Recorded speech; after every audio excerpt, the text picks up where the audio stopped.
Selamun Aleyküm. Ana vatanımız Türkiye. Biz inşallah şimdi Altay tankısını ziyaret ediyoruz. Bunun için yani Türkiye devletimizle çok teşekkür ediyoruz. Altay, Doğu Türkistan'daki 16 büyük şehirden biri olan en önemli bir şehir. Yani Altay Dağları. Altay Dağları demek manası altın dağ demek. Zalimçil 72 senedir Doğu Türkistan'daki bu altın dağda altınlarını kazıyor, sömürüyor. Hala bitmiyor. Yani dünyanın en iyi altını, %99% altını yani Altay Dağları'dan çıkıyor. Bu tankıya Altay namına verilmesi, bunda çok yerlere mesaj gidiyor. Ben bunun farkındayım. İnşallah Türkiye devletimiz için Altay tankı hayırlı olsun diyoruz.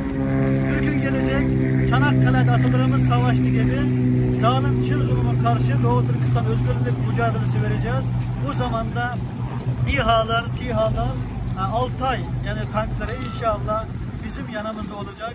Bunu biz kullanacağız. Biz buna Türkiye devletimiz güveniyoruz. Osmanlı zamanında, Gazi Mustafa Kemal Atatürk zamanında Doğu Türkistan'ın yanında olduğu gibi sona kadar Türkiye'nin bizim yanımızda olacağını güveniyoruz. İnşallah bu seçimden sonra güzel işler olacak. Tüm Türk milletine, Türkiye devletine, tüm İslam ümmetine Altay tankisi hayırlı olsun diyelim.